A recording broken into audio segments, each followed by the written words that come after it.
Sa gitna po ng maingay na usapin po nitong impeachment trial, meron pong binabanggit ang Malacanang kahapon na pinag-aaralan na daw po itong fair hike petition. Ha? And then, of course, no, yung fuel subsidy na naman kasi po ang babala mismo ng DOE baka na naman po umabot ng 90 pesos per liter ang diesel. Atin pong istorbohin si Chairman Vigor Mendoza ng LTFRB. Good morning po, Chairman. Good morning, Manong Ted. So, totoo ho ba yun? Kasi di ba merong petition for fair hike, hindi nyo pinagbigyan, remember? Doon po tayo nang gagaling. Kamusta na ho ba ito? Opo, in fact, inutusan po kami ni Secretary Banoy kahapon na pag-aaralan na po ito, no, itong pagpapatupad na nung fair hike decisions natin a few months ago or a possible fuel subsidy. No? So, hinanda o tinatapos na namin ang pag-aaral ngayon at isasabitin na namin kay Secretary Banoy within the day yung aming rekomendasyon, no? Which is basically, Manong Ted, no, na ipatupad na natin itong fair increase na to considering na umakyat na rin po ang ating minimum wage, no, by 85 pesos per day. Kung makikita natin, yung minimum wage po natin umakyat na mga 12%. Pero ang transport fare hike ko natin sa jeepney, 8% lang po ang iakyat, piso lang sa unang 5 kilometro. No? So tingin ho namin, because of the recent minimum wage, kaya-kaya pa naman ng ating mga minimum wage or minimum wage earners itong fare hike adjustments. Ang ating problema, Manong Ted, is that if umabot ka ng 90, no, 90 pesos per liter, pati yung ating fare increase, kukulangin pa rin po yan. No? So meron po kaming rekomendasyon kung talagang bumulusok ang presyo ng crudo ulit, yung issue ng fuel subsidy. Itong tinitingnan natin, itong 10 peso per liter discount, no, sa ating mga pampublikong sasakyan. Opo. So babalikan lang natin para ho mas klarong-klaro, wala pa kayong ibinibigay, di ba, na pahintulot doon sa 1 peso fare increase, di ba? Wala pa. Ayun, wala pa.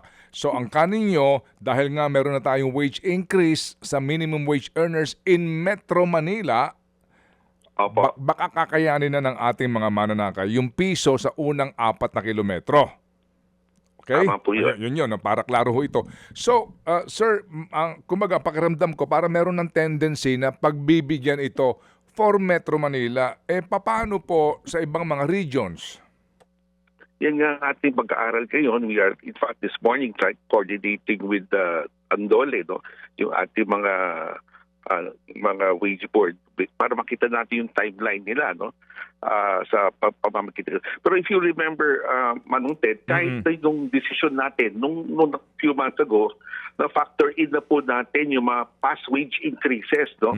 So yung ating price adjustments, fair hike adjustments kahit sa probinsya, kahit wala pa ho mga bagong wage increases, nakita natin na ang mga wage increases in the past years, no, mas mataas pa increase nila kaysa yung adjustment natin ng ating fare increase, which yung decision nun natin a few months ago. So still, no, kahit wala pa akong wage increase sa mga probinsya, dahil sa mga wage increase in the past years, ang aming position po dyan is that kaya naman po, hindi naman natin tinaasan masyado yung ating fare adjustment. Opo.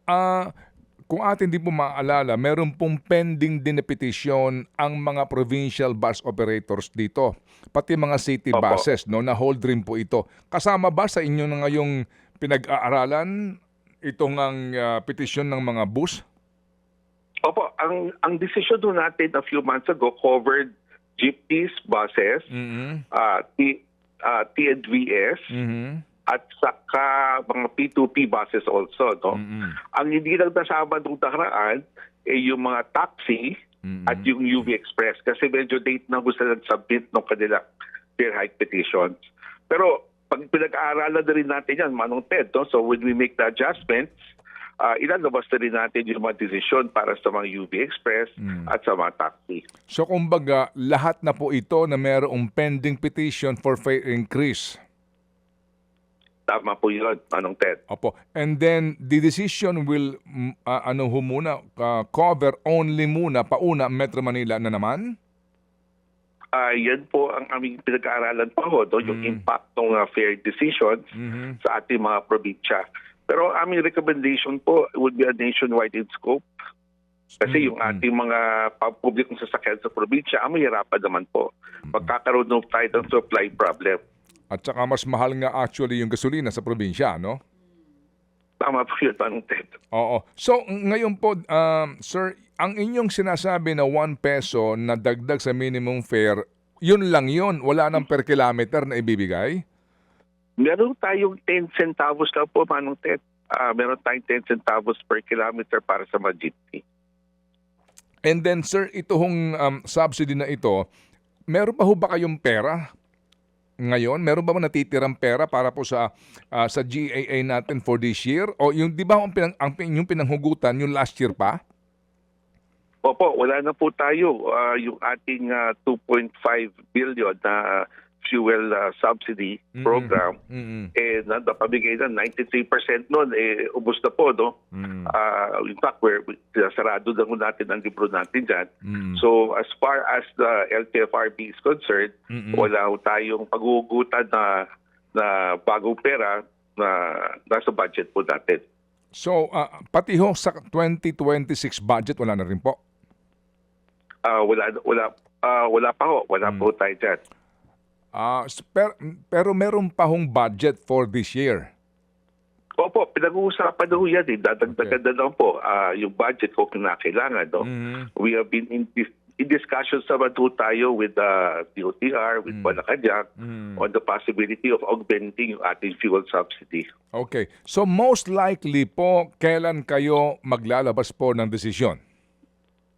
Today po kami magsasabit ng rekomendasyon po kay Secretary Badoy. Sa DOTR. And who will announce?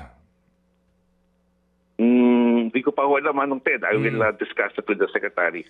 Okay, sige po. Pwede ba natin ituring na kasi wala ng pera actually ang gobyerno na pang subsidy, kaya obligado na rin po kayong bigyan na nga po itong pagbigyan ang petition for fair increase? Hindi naman po, hindi sa walang pera. In fact, even before this, pinag-uusapan na rin yung augmentation ng fuel subsidy fund. No? Okay. So I think that there are funds that can be allocated to augment this fuel subsidy program. Okay.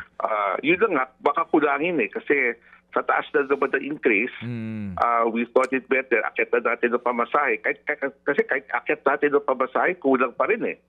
Dahil kung tama po kayo, 90 pesos per liter, no? Hindi pa rin kakayanin ng pamasahe i-offset yung high fuel cost. Opo. Ito ho bang inyong ilalabas po na rekomendasyon ay para lamang sa provision authority na increase po at maaring bawiin kung sakasakali?